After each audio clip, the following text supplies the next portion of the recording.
ආයුෂ බොහෝ වෙන්න. ඔන්න අදත් ආයුබෝවන් සමගි ආයුබෝවන් කියමින්න අපි ඔබේ නිවහනට ඇවිත් ඉන්නවා. එහෙමනම් අද අපි කවුද කාටද අපි කතා කරන් ඇවිත් තියෙන්නේ? කැමැතිම 10 දෙනා ගැන කතා කරන්න. මම මෙහෙම කිව්වොත් නම් ඔබට එක පාටම මතක් වෙයි. අපේ සිනමාවේ දක්ෂ සටන් නළුවේ. එතකොට සටන් කරන අය විහිළු කරනවද? විහිළු කරන්න පුළුවන්ද? අනිත් අයව හිනස්සන්න සටන් කරන අයට පුළුවන්ද? මෙන්න මේ ප්‍රශ්නේ ඔයගලන්ට මතුවේ. නම් පුළුවන්. ඊටාම හොඳින් ප්‍රහසනය කියන පැත්ත වේදිකාව වගේම සිනමාව තුලත් ඔහු ඊටාම දක්ෂයෙක් විදිහට දක්ෂ සටන් නළුවෙක් හොඳ මිනිසෙක් විදිහට ඉදිරියට එන කෙනෙක්. ඒ තමයි සැන්ඩෝ හැරිස් මහතා. ආයුබෝවන් සැන්ඩෝ. ආයුබෝවන්. ඉතින් ඔබව හරිම ආදරයෙන් පිළිගන්නවා අපේ මැදිරියට. ඉතින් කොහොමද මේ දවස්වල ඔබ ගැන වැඩියෙන් කතාත් වෙනවා. ඒ ගැන අහන්න ඉස්සෙල්ලා මේ දවස්වල ඔබගේ තොරතුරු අපි කොහොමද කියලා කතා කරලා. මේ දවස්වල අපේ තොරතුරු කියන්නේ අපි කලාවෙන් ජීවත් වෙන කට්ටිය. ඒ කියන්නේ වෙන ව්‍යාපාර දේවල් නැහැ. කලාවෙන් ජීවත් වෙන කට්ටිය. ඉතින් මේ පවතින රටේ මේ සාමාන්‍ය වසංගතය තුරු කරන්න පුළුවන් තරම් උත්සාහ ගන්නවා රටේ නායකතුමාලා, ආරක්ෂක අමාත්‍යාංශය, සෞඛ්‍ය අමාත්‍යාංශය, පොලිස් දෙපාර්තමේන්තුව සියලු දෙනාම පුළුවන් තරම් උත්සාහ ගන්නවා මේ වසංගතය මේ රටෙන් තුරු කරන්න. ඉතින් එතෙක් වෙනකන් කලාකරුවන්ට කියලා තියෙන්නේ උපන්දින සාදයකටවත් 10 දෙනෙක් ඉන්න තැනක සින්දුවක් හරි කියන්න දෙපා කියලා. මොකද ඒ නීතිය යටතේ තියෙන අත්අඩංගුවට ගන්න පුළුවන්. ඉතින් ඒ ඉඳ ඉතින් සාමාන්‍යයෙන් ඉතින් මොකද්ද වෙන්නේ කියලා බලාගෙන ඉන්නවා. මේ දවස්වල ඒ කියන්නේ ඒක තමයි කරගෙන යන්නේ නේ. ඒක තමයි දැන් කරගෙන යන්නේ. ඒක එක පැත්තකින් හොඳයි හේතුව මොකද අපිට අපේ ඉදිරි නිර්මාණවල කමන්නේ ලියා ගන්න පුළුවන්.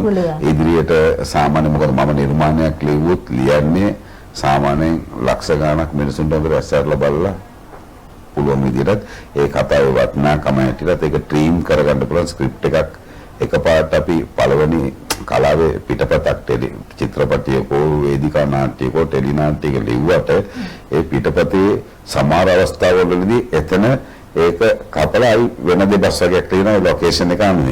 ඉතින් ඒවත් ට්‍රීම් කරගෙන යන දේවල් ප්‍රේක්ෂකයන් අතර එන්න ගොඩාක් දේවල් අපේ තව තියෙනවා. එතකොට මේ දවස්වල ඔබ වැඩිපුර කතා බහට ලක් වෙනවා. තවත් සහෝදර සටන් නළුවෙක් වෙනුවෙන් බොහොම ඉදිරිපත් වෙලා මේ ඔබේ මනුස්සකම පාපු අවස්ථාවකදී අපි ඒක දකිනවා. ඒ ගැන මම හිතන්නේ අපි වැඩි විස්තර කතා නොකරනත් ඔබ ඒ මුහුණ දීපු ඔබේ සහෝදර සටන් නළුවා මුහුණ දීපු තත්වය ගැන යමක් කියන්න කැමතිද? කමන්නේ මම මේක කියන්නම්කෝ. මේ ඇවිල්ලා මම හිතන්නේ ඔබතුමිය මගෙන් ආන්නේ මේ තමයි මේ දවස්වල අපේ ජේෂ්ඨ ප්‍රවීණ සටන් නළු විල්සන් කරුණාරත්න මහත්මයාගේ ප්‍රශ්නේ වෙන ගතිය ආන්නේ ඔබතුමිය. එතකොට දැන් සාමාන්‍ය නම් මේව දෙයක් තියෙනවා.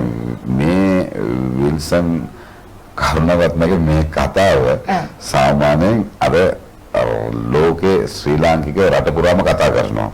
හැබැයි මේ සිදුවීම වෙන වෙලාවේ මම හිටියේ නෑ. මේ සිදුවීමට වෙලා පැය දෙකකට පස්සේ තමයි මම මේ මට ආරංචිවල පොලිසියට ගියේ. එතකොට අර පොලිසිය කෝඩුවේ හිටියා. එතකොට මම සාමාන්‍යයෙන් දැක්ක මේ වගේ සාමාන්‍යයෙන් ඇත්තටම සිනමාවේ දුෂ්ටෙක් අද දැන් නංගිත් සාමාන්‍යයෙන් විල්සන් කරුගේ චිත්‍රපටය පොඩි කාලේ බලනකොට කරුවාට හරි අකමැති. ඒ කියන්නේ ඊට පස්සේ ඇත්තටම එයාගේ සැබෑ ජීවිතය ගත්තොත් එයා අහිංසක චරිතයක්. ඒ කියන්නේ සතුන්ට කන්න දෙනවා, ඒ වගේ දේවල් කරනවා. ඉතින් සමහර වෙලාවට මේ කන්න බොන්න නැතුව පාරේ වැටිලා ඉන්න මිනිස්සෙක් නෙමෙයි. ඔව්. ඔව්ට හොඳ බිල්ඩිමක් තියෙනවා.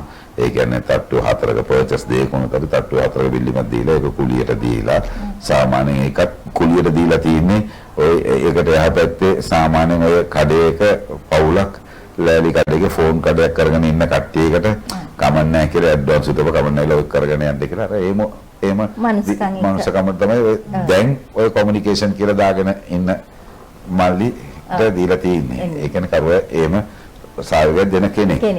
ඒ සතුන්ටත් සෑහෙන කන්න බොන්න දෙන කෙනෙක්.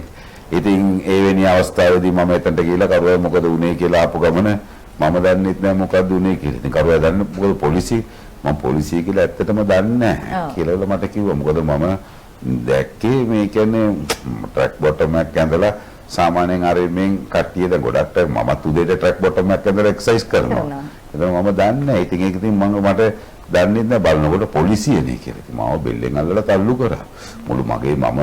මුළු ජීවත් වෙනම මගේ ගමේ මාව බෙල්ලෙන් අල්ලලා තල්ලු කරා. මමත් ඉතින් මේම කරලා මොකද එහෙම තල්ලු කරන්නේ කියලා ඇහුවා කියලා තමයි කරුවා මට කිව්වේ. හැබැයි ඉතින් මම වැඩි දුරට මේ මොකද මාව සිනමාවට අඳුනා දුන්නෙත් විල්සන් කරුණාරත්න. ඒතකොට විල්සන් කරුණාරත්න පමණක් නොවේ අද කලාකරුවෝ හෝ මාධ්‍යවේදියෝ සාමාන්‍ය මිනිස්සු හරි අසරණම වෙන තැනක මට ආරංචියකුත් මම පීඩ වෙනවා. මම කියලා කෝටිපතියෙක් නෙමෙයි. මම කලාවෙන් ජීවත් වෙන කෙනෙක්. හැබැයි ඉතින් ඒ මට පුළුවන් ක්‍රමෙන් මම මේක සාමාන්‍ය වෙලෙට පිට වෙනවා. ඒක ඉතින් ඒක මගේ උප්පත්තියෙන්ම තියෙන දෙයක්. අපි ඒක නම් එතනින් ඒ කතාව මොකද ඉදිරියට නඩුව තියෙනවා පෙබ්‍රවාරි 16 ඒ හින්දා ඉතින් ඇත්තටම මම ඒ සිදුවීම් වෙලාවේ හිටියේ නෑ එතන මම පොලිසිය ගියාට පස්සේ නීති අනුකූල ඒ ස්ථානාධිපතිතුමා කියන එක පොලිසිය සෑහෙන ලොකු ඒ කියන්නේ ඒක මේකක් කරපු දෙයක් කියන්නේ කරුවායට ඇඟටවත් අතක් තියලා නෑ පොලිසිය ඇතුලේ. අන්න ඒකට යන මම පොලිසියට ගොඩක් ස්තුතිවන්ත වෙනවා. ස්තුතිවන්ත පොලිස් දෙපාර්තමේන්තුවට. ඉතින් එතනින් යට ඔක 16 වෙනිදා වෙනකන් තියෙන එක නීතිඥ මාතෘ කියලා තියෙනවා කිසිම තැනක විල්සන් කරු ගැන කතා කරන්න එපා කියලා. මොකද අධිකරණයේ තීන්දුවක් නැහැ. එහෙමනම් අපි අපේ වැඩසටහනට යමු වෙමු. මේ කැමැතිම 10 දෙනෙක් කියලා කිව්වට දැන් අපේ මෙහෙමයි අපේ ශාස්ත්‍රයේ අපි මේ වැඩසටහන තුලින් බලාපොරොත්තු වෙන්නේ අපේ කලාකරුවන්ගේ දැන් සමහර තැන්වලදී ප්‍රවීණයන්ට ලැබෙන ගරු කිරීම. ඊටාම හරි කේදනීයයි. සමහර වෙලාවට ඒ අය මුකුත් අපේ කලාවට කරේ නෑ වගේ හැසිරෙන අවස්ථාවල් අපි දැකලා තියෙනවා. දැන් අපි මේකෙන් මතක් කරන්නේ ඕනෑම ප්‍රවීණයෙක් නැත්තම් ඕනෑම ආධුනිකයෙක්ට තමන්ගේ ජීවිතේ තමන්ට අත දීපු කවුරු හරි කෙනෙක් ඉන්නවා. තනියෙන් ආපු ගමනකට වඩා කියන්නේ අම්මා තාත්තගේ ඉඳලා කවුරු හරි කෙනෙක් ඉන්නවා. ඉතින් ඒ අයට නිසි ගෞරවය පුදන්න සහ ඒ අයව මතක් කරන්න ඒ අය හරහා අපි කරන කාර්ය හරහා තමන්ගේ ජීවිතයේ ඉන්න විශේෂ අයට ආදරය කරන්න ගරු කරන්න කියන පණිවිඩය තමයි අපි මේ වැඩසටහන හරහා ගෙනියන්නේ. ඉතින් දැන් ඔබටත් අපි ආරාධනා කරේ දැන් ඔබව අපි සමහර වෙලාවට සිනමාවේ දකිනවා දඩබ්බරෙක් විදියට. ආයෙත් වේදිකාවේ දකිනවා මිනිසුන් හිනස්සන කෙනෙක් විදියට. මම ඒකයි හැඳින්වීමෙදිත් එහෙම කිව්වේ. ඉතින් මේ ඔබේ චරිතේ ඔබ මේ අද ඉන්න තැනට සැන්ඩෝ හැරිස් කියන නම එක රැයකින් හැදිච්ච නමකුත් නෙවෙයි. බොහොම දුක් මහන්සියෙන් හරි හම්බ කරගත්ත උපයාගත්ත නමක් ඔබට තියෙන්නේ. ඉතින් එහෙමනම් කියන්න මේ ගමනේදී කවුද ඔබේ පළවෙනි ගෞරවාදරයට පාත්‍ර වෙන පුද්ගලයා? මේ ගමනේ ඇත්තදී මම එක දෙයක් හිතනවා මේ වගේ දෙයක් සාමාන්‍යයෙන් මට මාව ඉස්සල්ලාම සිනමාවට අඳුන්ලා දුන්නේ විල්සන් කරුණාරත්න. ඒ අඳුනා දීමත් ඇවිල්ලා හැව්වේ මෝටර් සයිකලේ ස්ටන්ට් එකක් කරන්න ප්‍රධාන නඩුව වෙනුවට.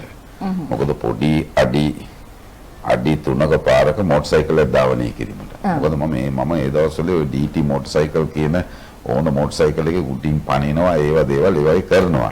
ඉතින් පුළුවන්ද කියලා වුණා. ඉතින් මම කිව්වා පුළුවන් කියලා. බලනකොට එතනට ගියාට පස්සේ තමයි දන්නේ මේ එතන බ්ලාස්ට් එකක් යනවා කියලා. බෝම්බයක් පත්තු වෙනවා කියලා. ඉතින් මම කිව්වා කමක් නැහැ කියලා බලලා. කමක් නැහැ කියලා. ඉතින් මම ඊට පස්සේ හරි කියලා මෝටර් සයිකල් සර කැමරා ඔක්කොම මම ඈතේ බලනකොට කට්ටිය ඔක්කොම මේ සයිස් එකට දැක්කේ. මොකද ඒ දුර ප්‍රමාණය කැමරාව ටික. ඊට පස්සේ හරියටම එනකොට කෙලින්ම මම හා කියලා බාරගත්ත ගමනම ඩුම් ගාව ගාපු ගමන කෙලින්ම මම ඒක ඇතුලෙන් ආපු එකේ කෙලින්ම මාව ඒගොල්ලන්ට පෙනිලත් නැහැ තප්පර ගන්නක. ඊට පස්සේ කොහමරි එළියට ආපු ගමන කෙලින්ම පළවෙනි මම කැමරාවට මුණ දීපුවේ. ඒ කියන්නේ ගිනි බෝම්බේ වගේ දෙයකින් තමයි කලාවට ආවේ. ඉතින් ඒ ගින්න තවමත් කනවා මම. ඉතින් ඒක ගැන මම දැන් ඔබේ කතාවේදී ඉලං කිව්වා විශේෂයෙන්ම කියන්න ඕන පළවෙනි පුද්ගලයා කියලා කෙනෙක් ඔබ නම් කරා. ඔව්. ඒ කෙනා ගැන එතනින් පටන් ගමු නේද අපි? ඔව්. පළවෙනි මගේ ජීවිතේ මම මේ ලෝකෙට බිහි කරපු මගේ මව්පියා මගේ තාත්තා පොලිස් නිලධාරියෙක්. මම ඉපදුනේ වැල්ලවත්ත පොලිස් කෝටස් එකේ. මගේ ගම කිරළපණ වැල්ලවත්ත පොලිස් කෝටස් එකේ. මේ අම්මයි තාත්තයි. ඉතින් ඒ ඇවිල්ලා කියනවා මේ කොටකල්සම් පොලිස් කාලේ කියලා. ඉතින් ඒ ඉඳලා ඉතින් ඉස්සෙල්ලාම මම ඒ දෙන්නට අද මම මෙතන ඉන්නවා නම් ඉන්නේ ඒ දෙන්නයි. ඉතින් අද ඒ දෙන්න ජීවිත අතරේ නැති වුණාට මම උදේට නැගිටිනකොටත් ඒගොල්ලන්ව සී කරනවා ඇයට නිදා ගන්නකොටත් ඒගොල්ලන්ව සී කරලා තමයි. දැන් ඇත්තටම අපි තිරයේ දකින චන්දිය එහෙම නැත්නම් සටන් නළුව තමන්ගේ අම්මා තාත්තා ගැන කතා කරන වෙලාවේ S2 කඳුලින් තුර වෙනවා. ඉතින් එවැනි සංවේදී අවස්ථාවක් ඇත්තටම අපි පුද්ගලයන්ගෙන් බාහිරෙන් දකිනකොට දකින්නේ මෙයා මෙහෙම කෙනෙක් සැර කෙනෙක්. නමුත් ඇත්තටම ඒ අයත් ජීවිතය තුළ සංවේදී වෙන අවස්ථාවල් තියෙනවා කියන එකට හොඳම උදාහරණයක් තමයි ඔබ ඔය දුන්නේ. දැන් ඊළඟට ඔබ එක පුද්ගලයෙක් ගැන නෙවෙයි කතා කරන්නේ. සමූහයක් ගැන කතා කරනවා. ඔබේ දෙවෙනි තැන හම්බ වෙන්නේ කාටද? දෙවෙනි තැන ඇත්තටම මගේ හම්බෙන්නේ මගේම පවුලේ කට්ටියට. පවුලේ කට්ටිය. ඒ කියන්නේ දූ දරුවෝ මගේ දූ දරුවෝ සබ්බින්දස දූ දරුවෝ. ඉතින් ඒගොල්ලෝ දැන් ඉතින් ඒගොල්ලෝ වෙනුවෙන් සියලුම දේ කලාවෙන් මම ජීවත් කරලා ඒගොල්ලන් පෝෂණය කරනවා. ඒගොල්ලෝ ඔක්කොම හොඳ තැන්වල ඉන්නේ. ඒ ගැන මම ආඩම්බර වෙනවා. හොඳ නිදහස් කුරුල්ලෙක් හැටියට ඉන්නවා. දැන් ඔබේ දූ දරුවෝ කලාවට ගේන්න කැමැත්තක් එහෙම ඇති වුනේ නැත්තේ ඇයි? ඒගොල්ලන්ට ඔක්කොම මේ දක්ෂතාවය තියෙනවා.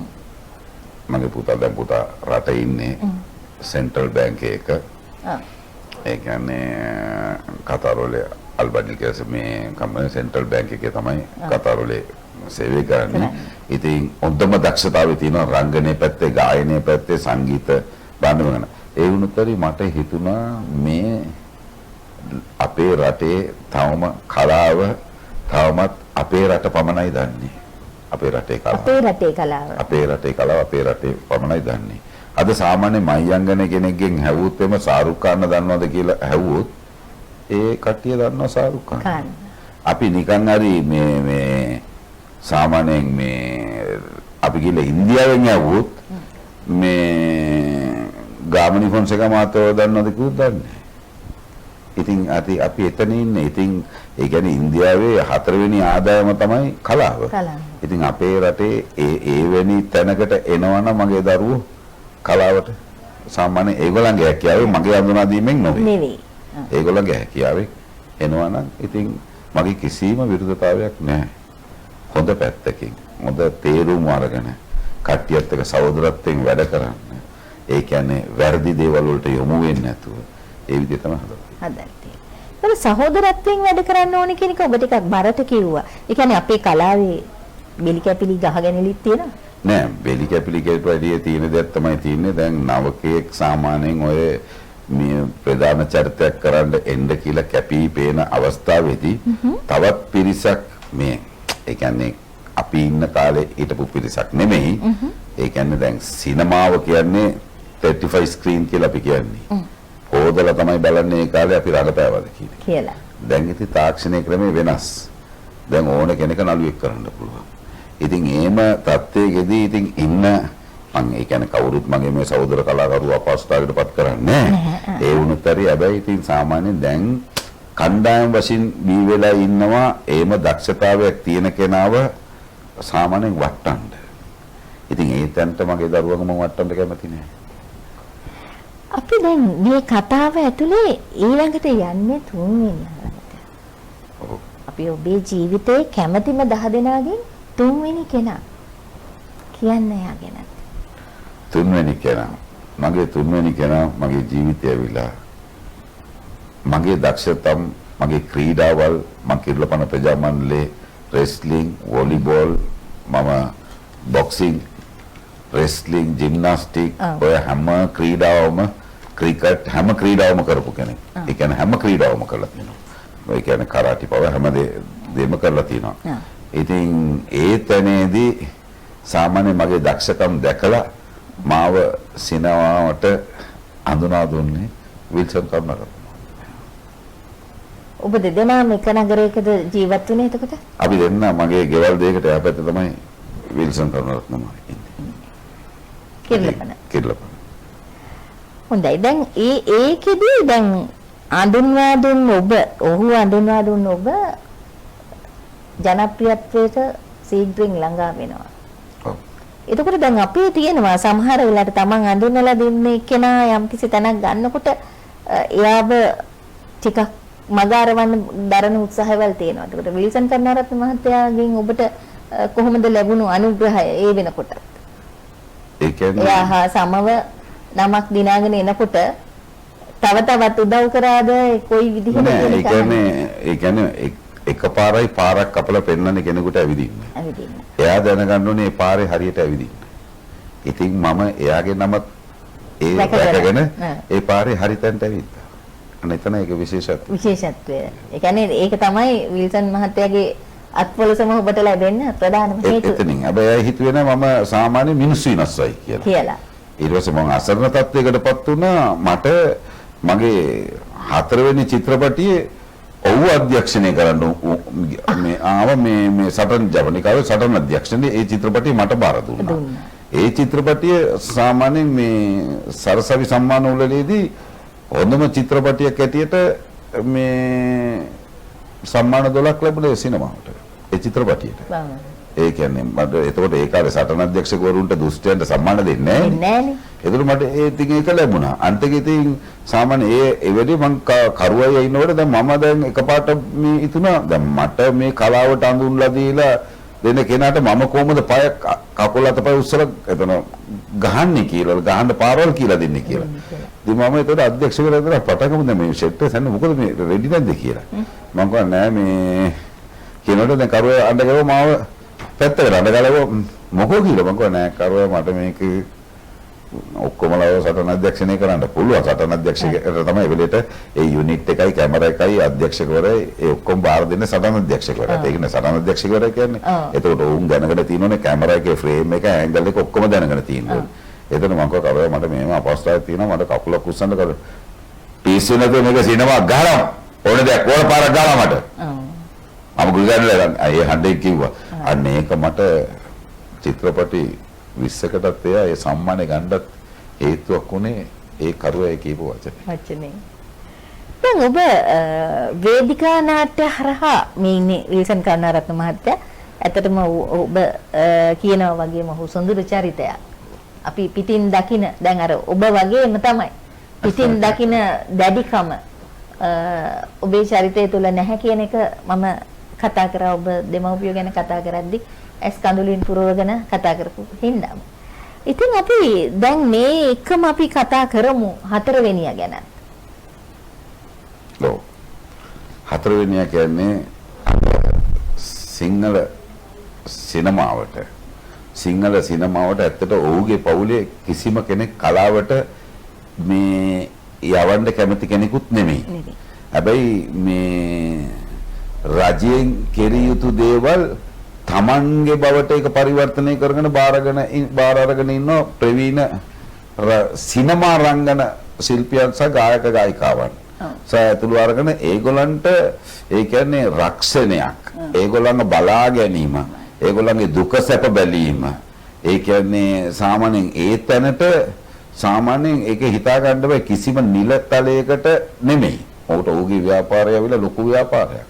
ඒ ඇවිල්ලා නවලෝක ගරු සභාපති ජයන්ත ධර්මදාස් මහත්තයා.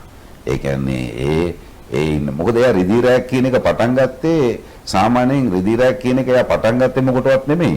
සාමාන්‍යයෙන් ওই ප්‍රවීණ ජේෂ්ඨ කියන කට්ටිය ගෙවල් වලට අලුත් තියෙන ටෙලි නාට්‍ය වල හරි පික්චර් වල හරි ඒගොල්ලන්ගේ දායකත්වයේ කරගන්න බැරි වුණොත් ඒගොල්ලන්ගේ ඉදිරිපත් කිරීමක් ප්‍රේක්ෂකයන්ට පොඩි කට්ටියටත් කියන්න. දැන් අපි නිකන් කියමු උදාහරණ ඔබතුමීක මම අහනවා.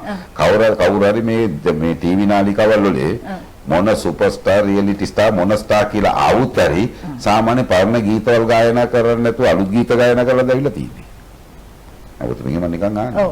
පරණ ගීතවල ගායනා. එතකොට ඒ තියෙන තැන කට්ටියව ඒ ගෙදර වලින් ගෙනල්ලා ඉස්සරට එනකොට ඒගොල්ලන්ට මාර සතුටක් දැනෙනවා.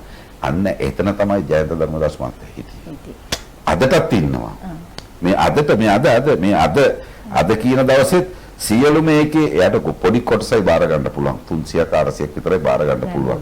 ඒ කියන්නේ ඒක ලොකු දෙයක් නේ. ඒ කියන්නේ කලාවටත් එන්න කැමතිත් නැහැ. නිලදල් ඒකට කැමතිත් නැහැ. හැබැයි ඉතින් මේ කට්ටියට බැංකු ගිණුම් වලට ජීවත් වීම සඳහා බලාපොරොත්තු නැතුව ආන මේ සිනිස්ටා ෆවුන්ඩේෂන් එකේ ඔව් මේ සැන්ඩ්විච් එකට ඔව් ඒ විශ්ව කරනවා. ඒකට දෙන්නේ යොමු දාලා තියෙනවා. කට්ටිය බලන්න. මේ අන්න බැංක් account number එක දෙන්න. මොකද මේ බැංක් account number මේ සිනිසපන්න මේ සභාපතිතුමා කිව්වා මේ ඒ කියන්නේ කට්ටියට මේක දැල්ලා මේ බැංකු මේ ගිණුමකට මෙච්චර මුදලක් දාන්න මේ වසංගතේ වෙලා වැඩ නැත්නම් අන්න ඒ වගේ තත්ත්වවල වලට ඇතුළත්. මගේ ඇත්තටම ගත්තොත් මගේ ජීවිතේ මම හිතනවා මගේ මේ පළපුරුද්දත් එක්ක ඔව් සිංහල සිනමාවේ නළු නිළිය පමණක් නෙමෙයි කාර්මික අංශය අධ්‍යක්ෂකවරු සියලු දෙනාටම ඔව් ඇත්තටම අධිපති කෙනෙක්. ඔව් හැබැයි ඒ නිලතල කිසිම දෙයකට බලාපොරොත්තු නැතුව ඒ උදව්ව කරනවා. ඒ ගැන මම ප්‍රශංසා කරනවා එතුමාට ගෞරවයෙන්. දැන් අපි ඔය කැමැතිම අය ගැන කතා කරන එක පුඩකට පැත්තකින් තියලා ඔබතුමා මට මතක විදිහට යුද්ධයේ තිබුණු කාලේ නාට්‍ය අරගෙන යාපනයට ගියා අර යුද ගිනි දැල් අතරමැද්දේ. ඔව්. ඒ ගැනත් කියන්න රස කතා බොහොමයක් ඇති අපේ රසිකයන්ට. ඔව් හැබැයි ඉතින් මේම දැතින් මේක මම කියන්නේ 96 මේ 96 කාලේ නම් සියලුම ඒ කියන්නේ සියලුම කෙනා ඩෙන්සිල් කොබ්බලා දුමාත්තගේ නම් බලගල් මාත්‍යා හිඳන් සාමාන්‍යයෙන් මේජර් ජෙනරල් සුනිල් තෙන්නකෝන් මාත්‍යාලා ඉඳන් අනදෙන නිලධාරී හැටියට සාමාන්‍යයෙන් නිවාඩුත් නැතුව ඒ කියන්නේ ආවුත් දවස් 7යි නිවාඩු දෙන්නේ. ඒ නිවාඩු ගන්න පලාලි එයාපෝට් එකට එන්න ඕනේ. ඒ කියන්නේ මේ නැගින්න. එතකොට එනකොට එතනට ෆ්ලයිට් එකේ සීමිත ප්‍රමාණයක් ගෙනියන්න පුළුවන් වැඩිම ඉන්නේ බොඩිස්. ඔව්. පොඩ්ඩක් අපි පොඩි විරාමයකට ගිහින් එමු. ඇවිදින් අපි ආපහු ওই රසවත් කතාව.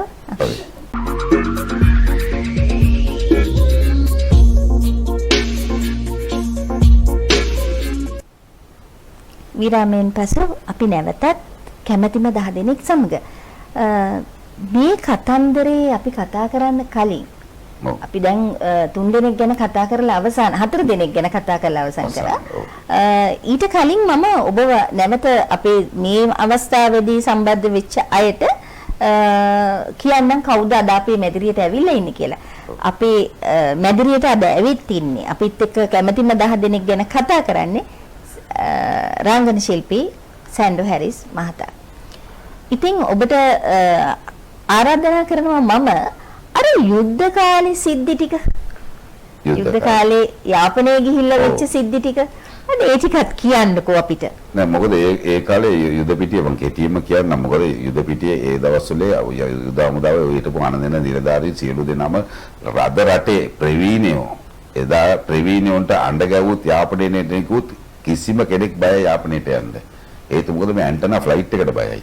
මමත් මේ අත්තිඩි ඇන්ටනා ෆ්ලයිට් එක කඩන් වැටෙනකොට මේ දැන් ඔය ගුවන් මේකින් ආන්න පුළුවන් මමත් ඒ ඇන්ටනා ෆ්ලයිට් එක ඇතුලේ අත්තිඩිය කඩන් වැටෙනකොට. ඒතර මම මේ 12 පාර 14 පාර කැලේ ඇතුලේම මේගොල්ලන්ට නිවාඩු වෙන්න බැරි කට්ටියට මම මේ ගිහලා මම පිනවල එන එක තමයි මගේ තිබුණේ. හැබැයි ඒ ජනප්‍රිය ඒක ඒ දවස්වල අද ඉන්න කට්ටිය එදත් හිටියා. ඒගොල්ලෝ කිසිම දවසකට කියන්නේ අර ඒ ෂූටින් තියෙනවා මේ ෂූටින් තියෙන බලනකොට ගෙදරට වෙලා දොරවල් වාගෙන ඉන්න හමුදා වාහනයක් කවුරු හරි එයිද එක්කන් යන්න එයිද අනේ එන්න විදියක් නෑ අද ෂූටින් එකක් තියෙනවා එන්න කියලා මම විතරයි හැම සිංහල වෘදටම ගිහිල්ලා ඒ කැලාවේ යුද්ධ කරලා එන රණවිරුවන් පිනවුවේ. ඒකට අද ජීවිතේ ඉන්නවා මේජර් ජෙනරල් සුනිල් තෙන්නකෝන් මහත්තයා. අද මේජර් ජෙනරල් මිලිටරි පොලිසියේ අශෝක තෝරදෙනිය RSM රංජිත් විමලසේන මේගොල්ලෝ දන්නවා මේ යාපනයේට බය නැතුව කණ්ඩායමක් එක්ක ඇවිල්ලා යුද්ධ පිටියේ මිනිවලවල් කපලා තියෙනවා මෙහෙම මම පර්ෆෝම් කරනකොට 3000ක් මෙහෙම නිවාඩු කොල්ලෝ කෑ ගාලා hina වෙනවා. ඒත් මොකද මම හිතුවා අපේ වල්ලන්න කියලා. බලනකොට උඩින් ගැව්වුත් ටක් ගාලා අපිව ආරක්ෂා කරනවා. එක සැරයක් එහෙම ප්‍රහාරයක් එල්ල වුණා නේද? නාට්‍ය රංග දක්වන්න තියෙන තැනටම ප්‍රහාරයක් එල්ල වුණා ඒ කියලා. ඇවිල්ලා සාමාන්‍යයෙන් ඒ ආර්මි එකේ තියෙන ඉන්ටෙලිජන්ට් කම. ඒ කියන්නේ අපේ ශ්‍රී ලංකා යුද හමුදාව හොඳම බුද්ධියංශ කියන හොඳ ඉන්ටෙලිජන්ට්. ඒ අනදෙල නිලධාරීලා පවා එහෙම හිටියේ. ඒ කියන්නේ ඒ දවස්වල හිටපු මේ යුද හමුදා පොලිසියටත් රණවිරුවව බිම පෙරලා ගන්න පුළුවන්. ඒකට තමයි අර තියෙන දේවල් තිබුණේ. අනිත් එක විනය. ඒකත් 100%ක්ම තිබුණා. එවැනි අවස්ථාවේදී සාමාන්‍යයෙන් ඒතුමා කියලා ආවල් තැන කියනකොට මේ වොකිටෝ සෙට් එකකින් සිග්නල් එකක් ආවා. ඒගොල්ලන්ට කිලෝමීටරයක් ඈතේ ඒ කියන්නේ LTT එකකින් හිටිය ඒගොල්ලන්ට ආවා මේ තැන තියෙන්නේ කියලා. හැබැයි ඒ ලෑස්ති කරේ වෙන තැනක. නාට්‍ය පටන් ගන්නකොටම උඩින් ආපු ගමන එකක් ඇවිල්ලා ඒ වැටුණ කට්ටියම දුවන්න පටන් ගත්ත ගමන මගේ එක වචනයකට තමයි කට්ටිය නැවතුනේ. අපි ආවේ ඔබතුමාලව පිනවන්න බිම් බෝම්බයක් උඩ. හරි ඔබතුමාලව පිනවන්න. ඇයි යන්නේ එන්න කිව්වේ ගමන. බලන්න මගේ ආටිස්ට්ලා ටික ඔක්කොම වලවල ඇතුලේ. එංගන්ටක් ගාලා දැම්මා. මම ඒ කියලා ආයෙ ගෙන්න ගත්තා. ඒකින් එක අපේ ශිල්පියෙකුත් තුවාල වුණා. ඉතින් අපිට එදා දුන්නේ තෑගි ඇවිල්ලා අරන් එන්න අර මේ ගහලා ඉවර වෙච්ච අර පිත්තල අර මිසයිල් වල කොපු ඒවා තමයි අපි උස්සන් එන්නේ. ඒක තමයි තෑගි. ධන මුදල් කිසි දෙයක් නැහැ. දැන් ජෙරියෝ සාජනාටි 4000 දිවේ තනිකර බයිපාස් ලෙඩ්ඩු හැම මේ කතා කරන්න බැරි අවුරුදු 20ක් හිටපු කට්ටියට මේ සමාජ සත්කාර සේවා. ඒතර පොලිස් දෙපාර්තමේන්තුව අද එන ඕනම පොලිසියේ සාමාන්‍යයෙන් ඉන්න මේ ගරු පොලිස්පතිතුමාගේ ආර්යව තමයි අද ඉන්නේ සේවා වනිතාවගේ සභාපතිතුමිය. ඉතින් මේ පොලිස් සේවා වනිතා කියලා වෙනම කාර්යාලයක් තියෙනවා. ඒ වගේ ඔක්කොම ෆයිල් වල බැලුවොත් තියෙන සැන්ඩ්වෙරිස් තමයි අඩුම ගානේ මේ පොලිසියට ලක්ෂ 350ක් හම්බ කරලා දීලා තියෙන නොමිලේ නාට්‍ය රංග දක්වලා. ඒ ඇවිල්ලා ඒක මම ඒකට මම සතුටු වෙනවා. ඒක හේතු මොකද නෙමෙයි. ඒ මගේ තාත්තට දුන්න දානයක්. දෙනවට වැඩිය හොඳයි ඒක කරන එක. මොකද එතනත් යුද පිටියේදී අසරණ වෙච්ච නැති වෙච්ච රාළමිලගේ පවුල් වලට ඒ කියන්නේ ගෙවල් හදලා දෙන්න ලක්ෂ්මී කොඩිතුවක්කු කියලා මේ ලකි කොඩිතුවක්කු මහත්මයාගේ මේ ආර්යව සේවාවන්ත සභාපතිතුමියට කොබ්බෑකඩුව මාත්‍යාගේ නෝන ඉස්සිඩමක් දුන්නා. මේක මේ පොලිසියේ ඉන්න කට්ටියගේ රාළමිලගේ පවුල් නැතිච්ච කට්ටියට ගෙවල් හදලා දෙන්න කියලා. ඒ ගෙවල් සීට් අර වාල්වල වල ඔක්කොම අද ඒගොල්ලෝ ජීවත් වෙනවා. ඒ ඔක්කොමඩ ඇත්තටම චෙරියෝ සාදෙත් කියන නාට්‍යය තමයි ඒකට දායක වුනේ. ඒක සේවා වනිතා එකේ තියෙනවා. අද ඉන්න පොලිස්පතිතුමාටත් නිකන් හරි සාමාන්‍ය කියලා ඒ සේවා වනිතාගේ පොතවල් පෙරලා බැලුත් ප්‍රසංග වල ඇතුළේ සැන්ඩ්වෙරිස් මොනවාද කරලා තියෙන්නේ. කිව්වොත් එම ලක්ෂ 350ක් අම්බ කරලා දීලා තිනවා කොබ්බෑකඩුව මාත්‍යාගේ තියෙන ඉඩමේ ගෙවල් ගාලා සීට් දාලා වාල්වල වලට දාලා තින්නේ ඒ මුදල් වලින් තමයි. අර මුදල්. ඉතින් ඒවල සමාජ සත්කාර සේවා ඒවා ඉතින් අර කිව්වා කියලා කියන එකක් නෙමෙයි කියන්නේ. ඉතින් දැන් ඉන්න කට්ටිය වදන්නේ නැහනේ. ඔව් දැන් ඇත්තටම දහම් පාසල් උත්සවයකට යන්න පවා දැන් කලාකරුවෝ මුදල් ඉල්ලනවා කියලා රාවයක් තියෙනවා. ඒක ඇත්තද? වෙන්නේ නැති මොකද අපේ කලාකාරයෝ සාමාන්‍ය සංගීතේ පටන් ගන්න මියුසික් එක ගාන්න කලින් සල්ලි ඉල්ල ගන්නවා. ඉතින් මේව දැක් තියෙන දැන් මම නම් පන්සල් පල්ලි කෝවිල් දේව මේ ඕනම සමාජ දේවල් වලට මම යන්නේ නැහැ. සියලුම දෙයට සාමාන්‍යයෙන් ගොඩ නැගිලි චෛත්‍යයක් හරි හදන්න මොනවා හරි දෙයක් පල්ලියක් හරි මොන ඒ දේවල් වලට මම නොමිලේ තමයි මම යන වේදිකා නාට්‍ය දෙන්නේ. ඒ කියන්නේ සාමාන්‍යයෙන් අන්න මේ හાર્ට් ස්ට්‍රෝක් කැන්සර් හොස්පිටල් එකට මේ දේවල් වල ඔක්කොම වාර්තාව කැන්සර් හොස්පිටල් එක කියලා බැලුවොත් හරි ලක්ෂ 20ක් ICCI බැංක් එකකින් ඉන්දියාවෙන් අරන් දීලා තිබුණා. හැබැයි ඒව ඉතින් එන රංගන ශිල්පියන්ට ගෙවන්න වෙනවා. ඉතින් ඒක වෙන දෙයක්. ඉතින් සමහර ගොඩක් දේවල් වල පොලිස් සේවාවන්ත වලට කරපු ෂෝ වල මගේ අතින් මම නළුනියන්ට ගෙවලා තියෙනවා.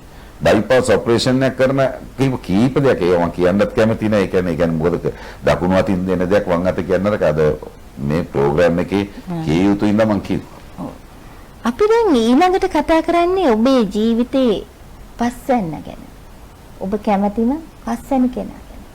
මම කැමතිම පස්වෙනිය. ඔව්. ඒ කියන්නේ අද මම මෙතන ඉඳගෙන ඉන්නවා නම් ඔව් තමයි. ඒවිලා වෛද්‍ය ඉඹුටානේ වෛද්‍ය කැලුම් වීරසිංහ වෛද්‍යවරයා. ඒක නාලන්දියන් කෙනෙක් 85 බැච් එකේ එහෙන්ද සාමාන්‍යයෙන් අද ඔව් තමයි අද මට මේ ජවයේ දීලා තියෙන්නේ නැත්තම් මට ස්පොන්ඩිලයිසිස් කියන මේ අමාරුවේ ප්ලේට් එක දැම්මුත් මැරෙනවා. මොකද මම බෙල්ල දෙපැත්තට හොල්ලලා මේ ඕනම වෙදකම් පැත්තක මාව අද ජීවත් කරලා තියෙන්නේ. සාමාන්‍ය මගේ හැම දෙයකම ඒ කියන්නේ පීඩ වෙලා ජීවත් වෙලා මම අද මේ ඉන්නේ. අද මට දඟලන්න පුළුවන්, අද මට ෆයිට් කරන්න පුළුවන්, අද මට ඕනම දෙයක් වේදිකාවේ දඟලන්න පුළුවන්, ඕනම කන්දක් නැගින්න පුළුවන් ඒ තුමා හින්දා තමයි. මේක මම හිතන්නේ ශල්‍ය කර්ම වලින් තොරව කරපු එකක්. ඒකයි මේකේ වටිනාකම නේ. ඔව්. හොඳයි. අපි දැන් ඊළඟ කාරණේ කතා කරන්න කලින් ඊළඟ කෙනා ගැන කතා කරන්න කලින් මට අහන්න ඕනේ ඔබගෙන් ඔබේ තියෙනවා බොහොම ලස්සන හිනැස්සීමේ කලාවක්. ඔව්. ඒ හිනැස්සීමේ කලාව තුළ ඔබ වේදිකාව මත ඉඳගෙන මිනිසුන් පිළි නොගන්න භාෂාවල් යොදාගන්නේ නැහැ. ඒ කියන්නේ අපි සමහර ව්‍යවහාරික වචන වලින් කිව්වොත් කුණුහරුප කියන්නේ නැතුව මිනිස්සු හිනස්සනවා කියන එක ඔබතුමිය මම කියන එක තේරෙනවා. ඔබතුමිය දැන් ආන්නේ පෞල් පිටින් නරඹන්නේ වේදිකා නාට්‍යයක්. නාට්‍යයක්. එතකොට සමහර ගෙවල් වලේ අම්මා ඉස්සර ඉඳගෙන ඉන්නකොට තාත්තා ඉස්සර ඉඳගෙන දරුවා කකුලට උඩ කකුල දාගෙන ඉන්නේ. මොකද ඒ තාත්තට දෙන ගරුත්වය. ගරුත්වය. ඉතින් ඒ වෙනි කට්ටියත් වේදිකා නාට්‍ය බලන්න ආසයි. ඉතින් ඒ අතර ඒගොල්ලෝ එනකොට අපි දැනගන්න ඕනේ මේ හිනස්සනවා කියන එක දෙපැත්තේ කැපෙන වචන කියලා දේශපාලනය ගැන කියලා තව කෙනෙක්ගේ චරිතයක් ඒ රංගපානම වේදිකාවේ චරිතයක් මේ සාමාන්‍ය අපහසු ඇල්ලුවට පත් කරලා කරන එක මේ කමඩි කියන්නේ. මට ඕනම කෙනෙක් දාලා හිනස්සන්න බැරි කෙනෙක් දාලා පෙන්වන්න මම විනාඩි 10ක් යන කලින් ඒ කෙනාව හිනස්සලා පෙන්වනවා. හරි අපි එහෙනම් අපි මේ ප්‍රේක්ෂකයන්ට hina වෙන්න පොඩි දෙයක්. ඉතින් hina වෙන්න පොඩි දෙයක් කරමු. ඉතින් ඒ hina වෙන්නවා. ඉතින් hina වෙන්න බැරි කෙනෙකුට නේ මම කිව්වේ. අපි ප්‍රේක්ෂකයන්ට hina නොවෙනයි. hina වෙන්න අමතක වෙච්ච. දැන් ඉතින් මේක දෙතින් ඒවා ඉතින් ගොඩක් දේවල් තියෙනවා. මම ඉතින් ඒ කියන්නේ ඒ වැඩසටහන වලට මේව දෙතින සැබෑ ජීවිතේ මම ගත්තොත් මම කමඩියන් කෙනෙක් නෙමෙයි. ඒක වෙනම චරිතයක්. මම සටහන මේ අධ්‍යක්ෂකවරයෙකුත් නෙමෙයි. ඒක ඒ තැනේදී මම කියන හැබැයි මේ වගේ නාලික මේ වැඩසටහනේ ආවොත් මට සාමාන්‍යයෙන් ඒ වගේ යාන්ස් වගේ දේවල් කියන්න පුළුවන්. ඉතින් මොකද ඒ ලොකුම දේ තමයි මම නිකන් ඕන ඔබතුමීලට වෙලාව තියෙනවා නම් මට ඒක කියන්න පුළුවන්. හැබැයි ඉතින් මගේ යාන්ස් ඔක්කොම විනාඩි 3ක අර්ථවත් වෙන විනාඩි 2ක් වෙන මේ මොහොතේ ඒ කාර්යය මැද ඒතර මොකද ප්‍රේක්ෂකයන්ට ඒක සාමාන්‍යයෙන් සතියකට ගියාට පස්සේ තිනා වෙනවා. ඒ කියන්නේ ඒක ඉතින් අපි වෙන දවසක ඒක මේ සෙට්ව කතා කරමු මේ මාධ්‍යෙම. මේ මාධ්‍යෙම. මේ දැන් ඔබට යම් යම් අය අනුකරණය කරන්නත් පුළුවන් නේද හොඳට? මේමද තියෙන්නේ අනුකරණය කරනවා කියන්නේ අපහාසය නෙමෙයි උපහාසය වෙනුවෙන් යම් යම් අනුකරණ ඒ කියන්නේ පුළුවන් මඩ ගාමිණි ෆොන්සේක මහත්තයාගේ කටහඬින් කතා කරන්න පුළුවන් ඒ වගේ සාමාන්‍යයෙන් අමාරුම දේ තමයි ලේසිම දේ තමයි තමන්ගේ චරිතය තමන්ට කරගන්න එක අමාරුම දේ තමයි තව කෙනෙක් අනුකරණය කරනවා කියන එක හැබැයි ඉතින් මට දෙවියන් වහන්සේ ඒ තෑග්ග දීලා තියෙනවා මේ දෙවියන් වහන්සේ දීපු තෑග්ග ඉතින් දෙවියන් වහන්සේ දුන්නු තෑග්ගෙන් අපි සුළු කොටසක් අපේ ප්‍රේක්ෂකයන්ට විඳින්න ඉඩ දෙමු නේද? එතකොට විනාඩි 3කට වැඩි වෙයිද? නේද? නෑ. තා සුළු වශයෙන් අපි හැමෝම කැමති වෙයි ගාමිණී ෆොන්සේකා මහත්තයා වගේ කෙනෙක්ගේ කටහඬ නැවත අහන්න. ඔව්. ඔය වේගන. අයිසේ තම්සිල මං කියලා තියෙනවා මීට කලින්. තම්සි මේ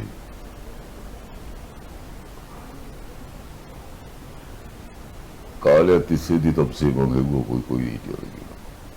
තම්සේ හිටපු තැන හරි තැන දන්නවනම් මම අද එතනට එනවා.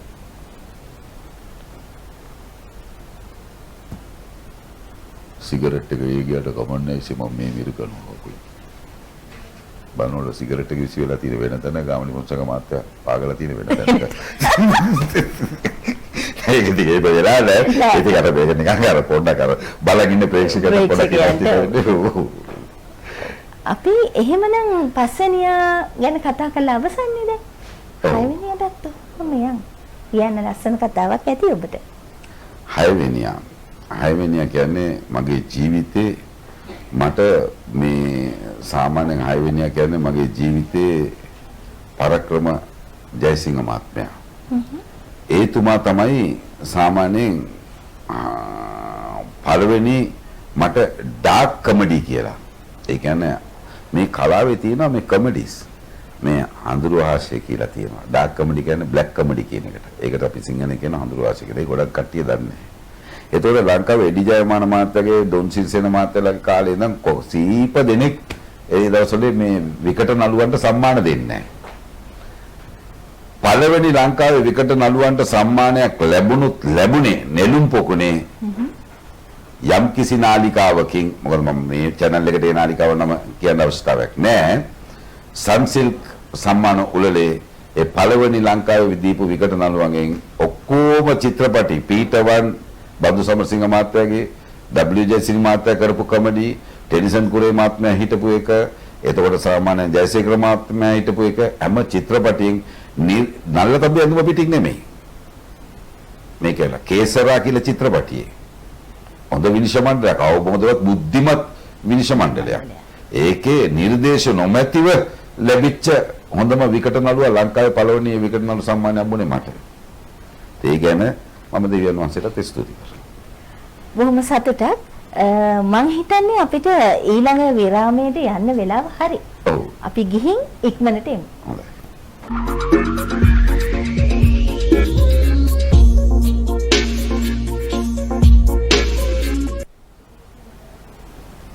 විරාමයෙන් පස්සේ ඔන්න අපි නැවතත් අපේ වැඩසටහනත් එක්ක සම්බන්ධ වෙනවා.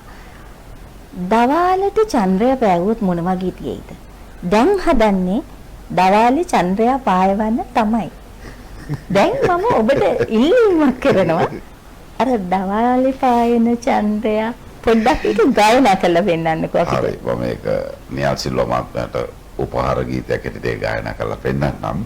හැබැයි ඉතින් සංගීත බණ්ඩේ හරි විශේෂයෙන් මේක ඉස්සෙල්ලා පටන් ගන්න ඉන්ටරැක්ෂන් මියුසික් එකකින් කමන්නේ. ඒක ඔබතුමියලගේ ලිමෙන්ද මේ මාධ්‍යයට තියෙන ගරුත්වයෙන් හින්දා මේ channel එකට තියෙන ගරුත්වයෙන් හින්දා මම ඒ ගායනා කරන්නම්. දවල්ලේ පායන චන්ද්‍රයා මේ යව්ව මම කනත්තේ බෘංගයා මේ යව්ව පප පප පප පප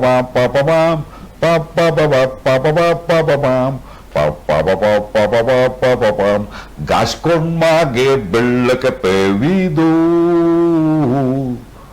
බෙල්ල මගේ අයෝ බෙල්ල මගේ ඔබ ස්තුතියි ඔබට. දැන් මොන්නේ චන්ද්‍රයාට සම්බන්ධ කරලා ඔබේ හිස ගැන කතා කරන්න වෙනවා මට. සමා වෙන්න ඕනේ ඒක වැරද්දක් නෑ.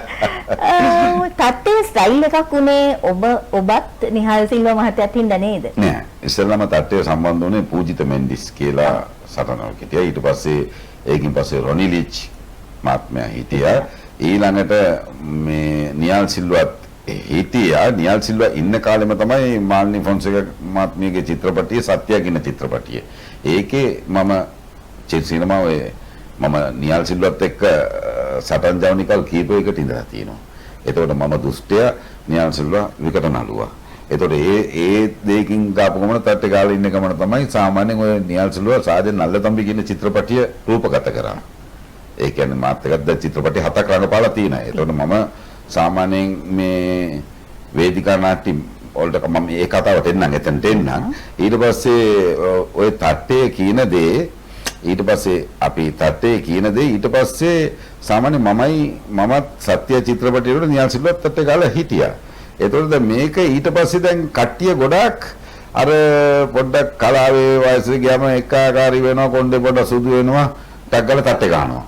අනේ බලනකොට නෑ ඊළඟට ඔබ චරිතයක් තියෙනවා මට චිත්‍රපටි ඒකට තමයි තට්ටේ ගන්න එක මමත් කැමති නෑ බලනකොට ආදෙනතුරු තට්ටේ ගාගෙනම තමයි ඉන්නේ බලනකොට තට්ටේ වැඩි වුණා තට්ටේ වැඩි වුණා මේක මෝස්තරයක් වුණා ඊට පස්සේ බැරිම තරම් මම තට්ටයන්ගේ සංගීත රාත්‍රිය කියලා එකක් කරා ඒ කියන්නේ එන්න පුළුවන් තට්ටේ ඔක්කොම එනවල බලනකොට ඔක්කොම තැන් වලින් පොඩි සාමාන්‍ය මේ වගේ ඔරිජිනල් තට්ටවල අනිත් තට්ටවල වල තියෙන නිකන් black and white shade තට්ටවල තියෙනවා මේ ඔරිජිනල් තට්ටවල ඉතින් නිහාල් සිල්වා ඉතින් මාත් එක්ක නිහාල් සිල්වා මම මගේම ගමේ මගේ ගෙදර පිටිපස්සේ ගෙදර තමයි ඔහුගේ ගෙදර ඔබ ඊළඟ කැමති 10 දෙනා අතර ඉන්නේ ඔහු තමයි ඉන්නේ නිහාල් සිල්වා ඉන්නේ මගේ කැමති මොකද සාමාන්‍යයෙන් ගමේ නිහාල් සිල්වා වේදිකා නාට්‍යයට යන්න පෙර ගමේ හිටපු අමුතු චරිතයක් ඒ කියන්නේ වෙනම චරිතයක් කියන්නේ කාටද මේ කරදරයක් කරපු චරිතයක් නෙමෙයි අපි දෙන්නව සිනමාවට අඳුරලා දුන්නේ විල්සන් කරුණාරත්න එතන මම සටන් නළුවේ කියලා විකට නළුවේ එතකොට දැන් ඔය නාට්‍ය මම රඟපාන්න කලින් මේ චරිතයට යන්න කලින්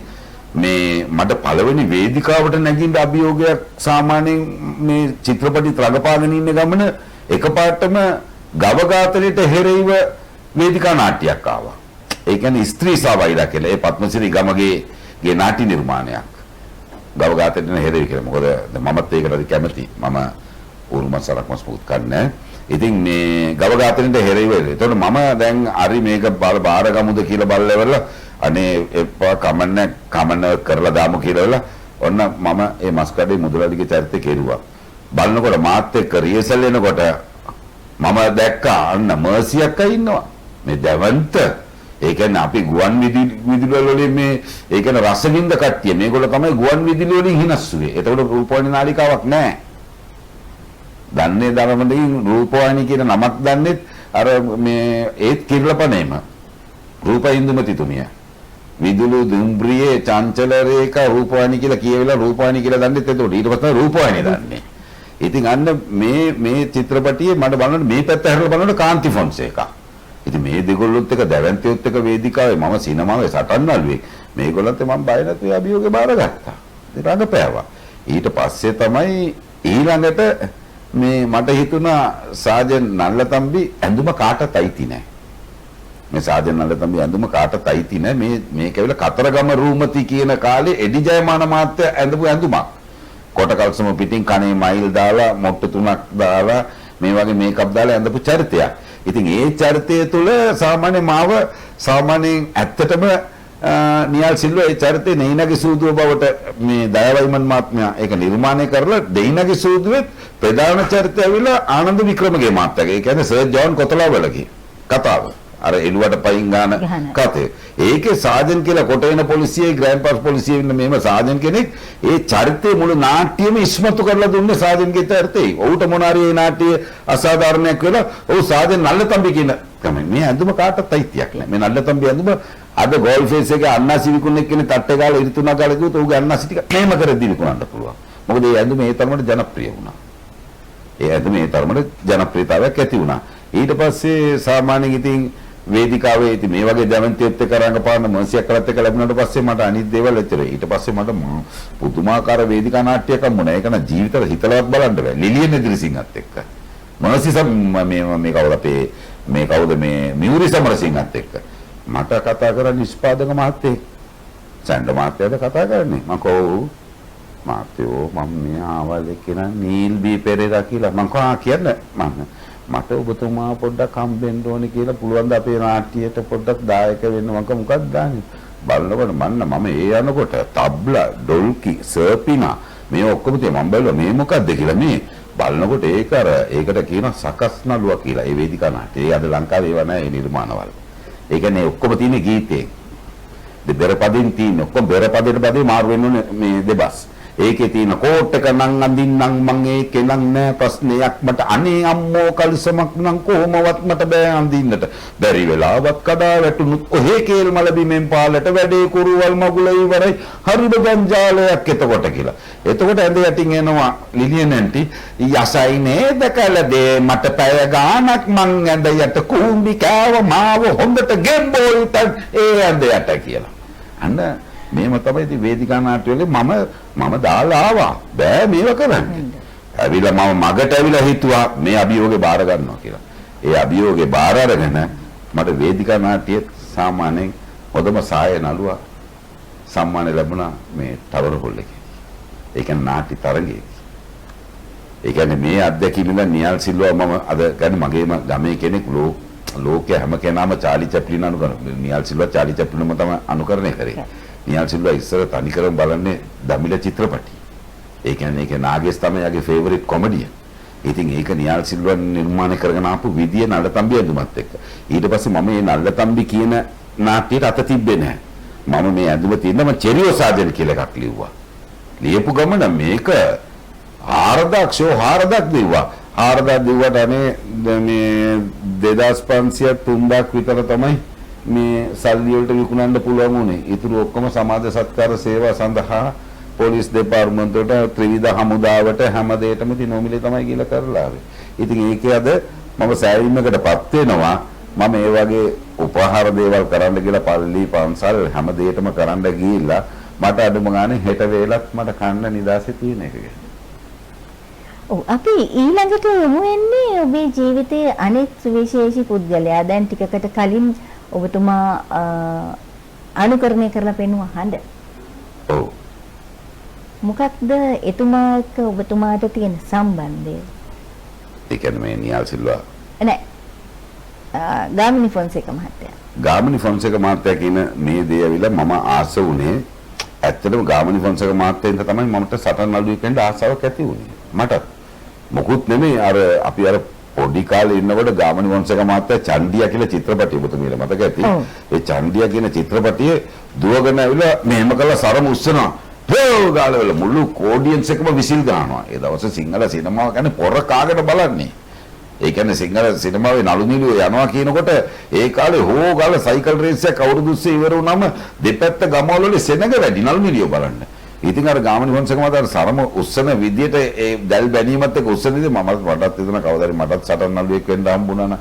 කවදාරි ගාමිණී ෆොන්සේක මහත්තයත් එක්ක රඟපාන්න හම්බුණා නා. ඒතර මම පොඩි. ඒත් මම මේ චිත්‍රපටය 4-5 පාරක් බැලුවා. ඊට පස්සේ මම ඇවිල්ලා මටත් බලනකොට ගාමිණී ෆොන්සේක මහත්තයත් එක්කම රඟපාන්නත් අවස්ථාව ලැබුණා. ඊට පස්සේ මේ ප්‍රධාන චරිතයේ සරම උස්සන ගත්තේ සිනමාව තවත් නැග්ගා. ඊට පස්සේ පෙම්බතුන් ඇවිල්ලා සරම උස්සන්න පටන් ගත්තා කියන්නකෝ. අර නැග්ගේ සිනමා ආයි වැටුණා. මොකද සරම උස්ස ගන්න හරියට බෑ. ඉතින් ඒක මම ඒ කියන්නේ ඒ එක්කෙනාට ඒ සරම හරියට උස්සන්න. ඒ කියන්නේ ඒකින් තමයි ඒ ගාමිණී ෆොන්සේකෙන් නම බිවුනේ. එතන තමයි මට ඔහු තුල තිබුණේ මනුස්සත්වයේ ඔහු සාමාන්‍යයෙන් නියෝජ්‍ය කතානායක තුමා හැටියට ඉද්දී දෙමෝදර පාලම චිත්‍රපටියේ ඔහු ඉද්දී ඔහු ඇවිල්ලා ඒ ඔහුගේ ඉන්න පිරිසත් එක්ක ආරක්ෂක අංශෙත් එක්ක ඒ සාමාන්‍යයෙන් ඒ තනතුරේ නෙමෙයි ඔහු හිටියේ. ඔහු හිටියේ සහෝදර කලාකරුවන්ට ඒ දෙමෝදර පාලම වෙන චිත්‍රපටියේ. ඒකේ මොවින් ජයතුංග, විල්සන් කරුණාරත්න, මේ සෝමි රත්නායක නැති කෙනෙක් නැහැ. ඔක්කොම ඉන්නවා. කෝච්චියක් වෙනම දෙමෝදර. මම තමයි ලංකාවේ සාමාන්‍ය ගාමිණී ෆොන්සේක මහත්තයත් එක්ක ඒ කියන්නේ ධාවන වෙන කෝච්චියක් උඩ ඉඳලා ඒක විල්සන් කරුත් කෙරුවා ෆයිට් එක මමත් කෙරුවා මේ ධාවන වෙන කෝච්චියත් එක්ක කෙලිම අඩි 150ක් බිමට පැන්න යන කෝච්චිය. මොකද කෝච්චිය ඔපරේටර්ට කියලා නැහැ මේක ෂූට් එකක් කියලා වල කෝච්චිය හිමින් යන්න කියලා තියෙන මේ මනුස්සය කියලා ඉතලා තියෙන ඊළඟ ස්ටේෂන් එකට ඇල්ලට යන්න කිව්වා කියලා. ඊට පස්සේ දැන් ගාමිණී ෆොන්සේක මට පණින්න මෙපා කිව්වා. මම ගහන්න කියලා වෙලාදී සර් කියලා නිකන් කතා කරන්න වෙන්නේ. මොන දෙයක් උන්ටට සර් කියලා කතා කරන්නේ. මම පැන්නා. මෙන්න රෝල් වෙලා කියලා මිනිස්සු ගමේ මිනිස්සු ඔක්කොම ඔළුවටත් යන්න මේ අකට පිස්සු මූ මැරලා අරින් ඇති අර මේ කියලා. ගිහලා හරියටම නිමල්නා කන්දල කියන කැමරමන්ගේ කකුලට නිමල් රෝසා දිනේෂ් ප්‍රියසාද්ගේ අධ්‍යක්ෂනේ මේ ඔක්කොමලා ඉන්න ගන්න මොකදම නිමල්නා කන්දලේ කකුල් දෙක අස්සලට ගමන ඔක්කොම හිතනවා මට සීය නැහැ කියලා. මම අතපය ගසවා දාලා නැගිටලා ආවා කිසිම තුවාලයක් නැත. සේෆ්ටි මොකුත් නැහැ. හැබැයි අද ඒක කරන්නේ නැහැ. එදා ඒක කරාට. අද කරන්නේ. අද ඒ වගේ අභියෝගයක් අද කරනවා නම් ඇම්බියුලන්ස් එකයි මාව රක්ෂණයටයි අරගෙන තමයි අද කරන්නේ. අද එහෙම කලාවක් නැහැ. එදත් අර මාත් එක පළවෙනි චිත්‍රපටිය කරලවල ඊළඟ චිත්‍රපටිය 6-7ක් කරනකොටම නළුවෙක් වැටිලා අද මෙතන ස්පයින් කෝඩ් එකේ ගිහලා මගේ ඉස්සරහා වැටුනේ. පළවෙනි කියලා වැටෙනකොට විල්සන් කරු පිටට අත තියලා ගාලා උස්ම ගත්තා. දෙවෙනි එකේ නම් අපිට බේර ගන්න බැරි වුණා. ගා කුඩේන පැන්නා. තවමත් ඉන්නන්න ඇඳේ මේ අතට ඉන්නේ. අද අවුරුදු ඒත් මම ඇවිල්ලා 36ක් වෙනවා සිනමාවට. අවුරුදු දැන් 30ක් වෙනවා ඒ සටන් නළුවා එම්ම ඉන්නේ. නිෂ්පාදකයක් නැහැ, අධ්‍යක්ෂකයක් නැහැ, ඌට රාජ්‍ය අනුග්‍රහයකුත් නැහැ, මොකුත් නැහැ. ඔහු මේම්ම ඉන්නේ බලාගත්ත ගමන. ඉතින් අද ඒව හිතනකොට අපි මොකටද ඕවා දැනගෙන කරන්නේ? නිෂ්පාදකයා චිත්‍රපටිය දුවයි. චිත්‍රපටිය දිවුවට පස්සේ ගෙදරට දොරට තට්ටු කරලා ඉවිලා අන්න වැඩි ආදායමක් හම්බුණා කියලා තව මුදලක් දීලායිද නෑ. ඒ දුන්නේ මුදල දුන්නා ගියා. එච්චරයි. ඉතින් අපිට ඇත්තටම වටින්නේ පවතින ආණ්ඩුව කවුරුව වේවා. පවතින ආණ්ඩුවට අපි ඉසනමඬ වෙනවා. ඒ මොනම දෙයක් උන්ට රක්ෂණයක් කියන දෙයක්. රක්ෂණයක් කියන දෙයක් අපිට තියෙන්න ඕනේ. මේ රක්ෂණේ තියෙන්නේ මම කලින් කිව්වේ ජයත ධර්මදාස් මහත්තයාගේ විතරයි කියලා. චිත්‍රපට සංස්ථාවේ රක්ෂණයක් නැහැ. සංස්කෘතික අමාත්‍යාංශෙත් රක්ෂණයක් නැහැ. ඔන්න ඊයේ පෙරේදා කොයිදෝ කතා කරලා තියෙනවා මේ දෙනවා කියලා. ඒක දෙනවා කියනවා තමයි ඉතින් දන්නේ නැහැ නේද? මට මේ කාර් එකක් ගන්න ඕනේ කියලා $1,00,000ට කාර් එකක් දෙනවා කියලා කිව්වා. ඉතින් මට පුළුවන් ද මම නිකන් ආන්නේ සාමාන්‍ය මට පුළුවන් ද තව කෙනෙක්ගෙන් බැංකුව ගාවට ගිය ගමන සරල ලේඩි කෙනෙක් ඉන්නේ. මොකද ළමයි විතර කලින් මේ මම කොහොම මේ කලාකරුවන්ට කතා කරන්නේ. ඊට පස්සේ මොකද්ද කියලා බලනකොට රක්ෂණේ අපකාරයෝ දෙන්නෙක් අරන් ඉන්නවා. ඒතර මමද ගිහිල්ලා කලාවේ නැති උන් දෙන්නෙක්ගෙන් ගිහිල්ලා අප ඉල්ලන්න යනකොට උන් ආනවා චිත්‍රපට සංස්ථාවේ ආව මේ වගේ ජනප්‍රිය කට්ටියව දන්නේ නැතුව අපිද ඔයාට අපකරු කියලා අහනවා. ඒ වගේ දේවල්. ඊළඟ දෙන දෙයක් ගෙදරට ගෙනල්ලා දෙන්න. ඒක තමයි කලාකරුවන් බේරා ගැනීම සහ කලාකරුවන් පෝෂණය කිරීම. කලාකරුවන් කලාකරුවා ඒ දුවල කොල්ල මේ දුවල අනේ අම්මේ අර ලක්ෂ $12 කාර් එක ගන්න දුවපු දිවිල්ලට අපේ කලාකරුවෝ ඒ දුවනවා මේ දුවනවා මම එහෙම දුවන්න ගියේ නැහැ. කරුවයියත් එහෙම දිව්වේ නැහැ. කරුවයියත් එහෙම දිව්වේ නැහැ. අපි දෙන්න බලාගෙන හිටිය කට්ටිය දුවන විදිය. සමහර කට්ටියට හම්බුනේත් නැහැ. සමහර කට්ටිය ග්‍රිප් පොලේ.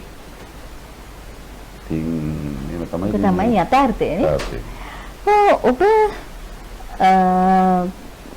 මේ මෑතකදී අපි අතරින් වියෝ වුණු කෙනෙක් ඊළඟ පුද්ගලයා විදිහට තෝරගෙන තිනවා ඔබේ ජීවිතේ 9 වෙනි වරට කැමති කෙනා විදිහින් අපි ඉක්මනින් එතුමා ගැන කතා කරමු. 9 වෙනි කෙනා පාපන්දු ක්‍රීඩකයා. දැන් මෑත කාලේදී මිය ගියා. ඔව් මොකද මමත් ෆුට්බෝල් ගෝල් කීපර් කෙනෙක්. විල්සන් කරුත් ෆුට්බෝල් ගෝල් කීපර් කෙනෙක්. ඒ කාලේ. මම ඩොරගන්නේ කියන්නේ ඔව් ඒතුමාට මං හරිම ආසයි එක දර්ශනයක් ඉඳලා. ඒතුමකුත් නෙමෙයි එක ෆයිනල් එකේදී ඔව් ගෝල් කීපර්ට හෙඩ් එක කරන ගමනම කෙලිම ඇඟිල්ල මෙහෙම කරලා ගාලා දානවා බෝලි. ඒක තමයි ක්‍රීඩකයාගේ දක්ෂකම රෙෆරිට හොරෙන් ගන්න ගෝල් එක. ඒකින් ගෝල් බල ඒකින් තමයි මේ අඩෝ කියන ඒ නම බී උනේ. අන්තික ඔව්ටේ ෆුට්බෝල් ඇඳුම ඇඳුත් ඔව් තරම් ලස්සන ක්‍රීඩකෙක් නෑ පාපන්දු වලින්. ඉතින් මම පාපන්දු වලට හරි කැමතියි. ඒ නිසා නරඩෝනාට කැමති. හරි කැමති. අද හැබැයි අද ඔව් වෙනුවෙන් මම සාමාන්‍යයෙන් අද නිකන් හරි ලංකාවේ මගේ නාට්‍යයේ තිබුණුත් ඔව් ලෝකේ කොයි ඉපදිච්ච කෙනෙකුට ප්‍රශ්න නැහැ. මම ඌට විනාඩියක නිශ්ශබ්දතාවයක් තියෙනවා. ඔව් වෙන්නේ. ඔව්. අපි ඊළඟට යන්නේ කලාකරුවෙක් ළඟට. ඔබේ 10 වෙනියා. ඔව්. ඒ මගේ 10 වෙනියට මම තෝරගත්තේ මම දැක්කේ දැවැන්තම මම එතනින් හරි ටෙලිනාටි රඟපෑවේ නෑ. මම චිත්‍රපටි වල ඉඳන් හැම එකේනම ඉන්නේ වේදිකාවේ ඉඳන් චිත්‍රපටියටනේ. මම රිවර්ස් එකේ චිත්‍රපටි ඉඳන් වේදිකාවට. ඒතර මම ටෙලිනාටි රඟපාගෙන ඉන්නකොට මම දැක්කා සුදත් රෝහණ. ඒ කියන්නේ අද නව සභාපතිතුමා ස්වාධීන රූපවාහිනියේ සුදත් රෝහණ. ඒ වගේ අධ්‍යක්ෂකවරයෙක් මම දැක්කේ නැහැ. ඒ කියන්නේ ලක්ෂ 400කට යාපනයේ ඔක්කොම සාමාන්‍ය නළු නිළියෝ ටික දාගන්න. ඒ කියන්නේ දැන් මම LTT ඇඳුම කරගෙන මාත්‍යාගේ චරිතය කෙරුවේ. මාත්‍යාගේ ඇත්ත ගෙදරම තමයි LTT මාත්‍යාගේ ඇත්ත ගෙදර තමයි රූපගත කරේ. මම LTT ඇඳුම ඇඳගෙන යාෆෝස් එකකින් මේම චොපර් එක පාත් කරනවා. ඒ කියන්නේ දැනුම් දීලා නැහැ. වෙඩි තියන්න අපි කැමරා උස්සගෙන ඔක්කොම කෑ ගැහුවා. කෑ ගාපු ගමන එතනින් මගේ ජීවිතය සහ ඔක්කොමලගේ ජීවිතේ බේරුණා. ඉතින් ඒ සුදත්‍රෝණ ඒ සාමාන්‍යයෙන් දවසට ගෙනල්ලා දානවා අපි ගාවට කෙලින්ම ඒක 400ක් ගෙනල්ලා දානවා. ඒ කියන්නේ ත්‍රිවිධ හමුදායම. භාගයක් LTT ඇඳුම් අඳිනවා, භාගයක් මේ හමුදා ඇඳුම් අඳිනවා. ඉතින් ඒගොල්ලන් ඔක්කොම සටන් මෙව්වේ මම. හැබැයි සුදත්‍රෝණ සාමාන්‍යයෙන් ඒ කියන්නේ කිසිම අධ්‍යක්ෂකවරයෙක් ටෙලිනාටි අධ්‍යක්ෂකවරයෙක් සාමාන්‍යයෙන් ඒ ලැබිච්ච වරප්‍රසාදය ඒ කියන්නේ ඒ ධනය ඒ කියන්නේ ලක්ෂ 400ක් ඒ කාලේ මං කියන්නේ ඔය මේ යුග විලක්කුවක් කියන ටෙලිනාට්‍ය. හැබැයි මෙගා නෑ. ඒ කියන්නේ කොටස් 40 ගානෙන් ඉවරයි. ඒක තමයි වටින්නේ. දැන් මෙගා කියන එක කිව්වොත් එම අද ගොඩක් ඩිවෝස් කේසුත් ඇවිත් තියලා තින්නේ මෙගා හින්දානේ.